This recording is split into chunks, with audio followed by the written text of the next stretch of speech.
تو ہم گفتگو کے آخر میں یہ جاننا چاہیں کہ حضرت خواجہ صاحب کی تعلیمات کیا تھیں، کوئی اہم ہے جس سے کہ آج کے ہمارے ناظرین ہیں اور مریدین متقدین رہنمائی اور اصلاح حاصل کر سکیں، ایسی کچھ تعلیمات اگر آپ ارشاد فرمائیں تو بہت ہی مناسب۔ تعلیمات میں حضرت خواجہ صاحب کے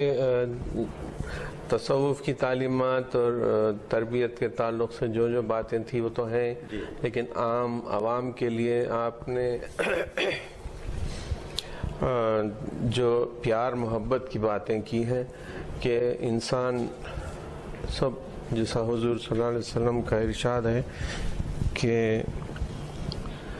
سارا انسان آدم کی اولاد ہے، تو اسی جی اور یہی یوگیوں سے جو بات ہوا کرتی تھی خواجہ صاحب کے ساتھ، یہ اسی پیار محبت کی باتیں رہتی تھیں۔ آپ بہت سخت ہے چشتیہ سلسلے میں کہ صوفیہ بھی یہی تعلیم دیا کرتے تھے کہ پیار محبت کے ساتھ ہر ایک کو ایک دوسرے کے ساتھ پیش آئے۔ ایک واقعہ جو جوامع الکلم میں ملتا ہے، ایک اس میں لکھا ہے کہ ہندو آیا ملنے کے لیے، تو بعض جو مقیم تھے خانقاہ میں ان سے ابے سے مخاطب کیا، تو وہ ان سے ملاقات کے بعد وہ لوگوں کو بلا کر خواجہ صاحب نے بہت غصے میں آیا، جی ناراضگی ظاہر کی اور کہا کہ اگر وہ بھی تمہارے بھائی کی طرح ہے تم کیسے تمیزی سے بات کر سکتے ہیں، سب کے ساتھ محبت کے ساتھ پیش آئے۔ یہ تعلیم کا طریقہ تھا اور سب سے مل جل کر رہتے تھے۔ صوفیہ اکرام کے جو روحانی ترقی ہوتی تھی، روحانی تصرفات، جی وہ جو ان کے جو مقامات پہ جو ترقی ہوتی تھی، تو جب آخری مقام پر چلے جاتے ہیں، جب بقا جس کو کہتے ہیں، فنا تو اللہ میں ضم ہو جانے کے آتے ہیں، بقا جب واپس لوٹتے ہیں کیونکہ واپس تو آنا ہی ہے، تو اس وقت وہ ساری انسانیت کو آسمان سے دیکھتے تھے، ان کی آنکھ وہیں رہتی تھی، بقا کی منزل، لیکن رہتے تھے وہ یہاں دنیا میں اور تعلیم دیتے تھے، تو ان کو ہر انسان ایک انسان کے طرح نظر آتا تھا۔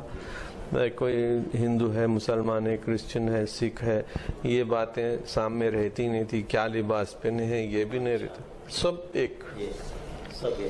مسلمان ہو ہندو، پیار سے محبت سے۔ آج ملک کے جو حالات ہیں اس میں صوفیہ اکرام کی تعلیمات کو عام کرنے کی ضرورت، یہ آج کل کے حالات کے لحاظ سے تو پہلے تو میں یہ کہوں گا کہ جو اسلام کو بدنام کیا جا رہا ہے وہ سب غلط ہے، کہ اسلام میں ایسی تعلیمات ہو ہی نہ سکتی، نہ ہے۔ اسلام پیار و محبت کی تعلیم دیتا ہے، جیسا حضور صلی اللہ علیہ وسلم نے صاف کھلی زبان میں کہا ہے کہ کوئی عجمی ہو یا عرب ہو، ایک دوسرے پر جو ہے وہ نہیں بڑھ نہیں سکتا سوائے تقوی کے بنیاد پر، اور سب آدم کی اولاد ہے، اور جو ہے نا اس کے مطلب یہی ہوا۔ اب خواجہ صاحب بھی کہتے ہیں ہر انسان جو ہے ایک بدن جسد کی طرح ہے، اگر ایک حصے میں بھی زخم آئے یا چوٹ لگی تو سارے بدن کو درد ہوتا، اسی طرح کی تعلیم ہوتی تھی۔ آج صوفیہ جس طرح غیر مسلموں کے ساتھ بہتر روابط رکھتے تھے، تو آج ہماری خانقاہوں سے بھی حالانکہ بلا لحاظ مذہب و ملت زائرین بارگاہوں پر حاضر ہو رہے ہیں، لیکن ان کے لیے افہام و تفہیم کا کوئی پروگرام نہیں ہوتا۔ اب حضرت خواجہ صاحب کی عرس میں اتنے سارے مجالس واعظ ہیں، سیمینارز ہیں، جلسے ہیں، لیکن میں سمجھتا ہوں غیر مسلموں کو ایک پیام دینے کے لیے کوئی جلسہ ہونا چاہیے۔ بارگاہوں میں ایسا نہیں ہو رہا ہے، میں سمجھتا ہوں کہ خلا آ گیا ہے، تعلق جو ہے بہت، یعنی ہم کوشش کرتے ہیں کہ تعلیم ہو، جیسا وعظوں میں بھی جو ہے نا ایسی باتیں آتی ہیں، نہ صرف شریعت اور طریقت کی باتیں ہوتی ہیں، یہ باتیں بھی ہوتی ہیں، اور پھر ہمارے جو سیمینار جو ہم یہاں کرتے ہیں اس میں بھی ایسے موضوعات لاتے ہیں کہ تصوف سے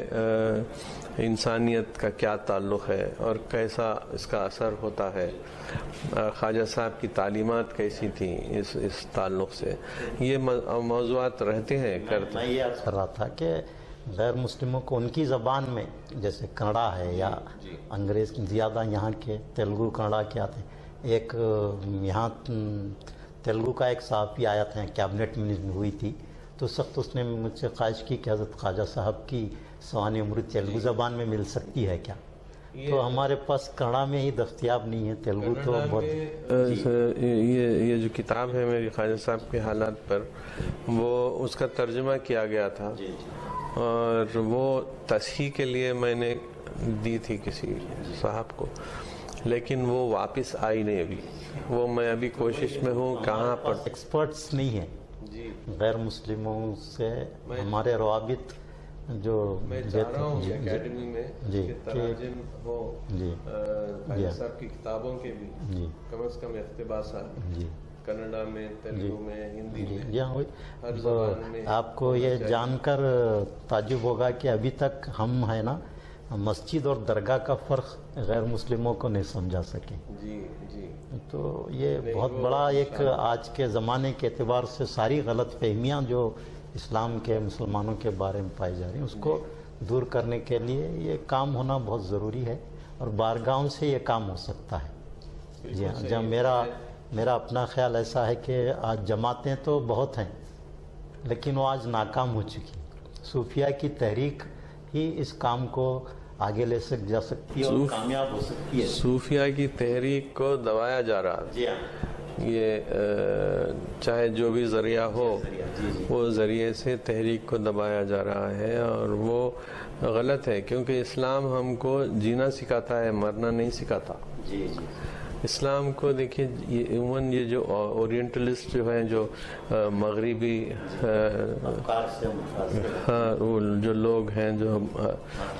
تحقیق کرنے والے محققین ہیں اسلام پر، اورینٹلسٹ کہتے ہیں،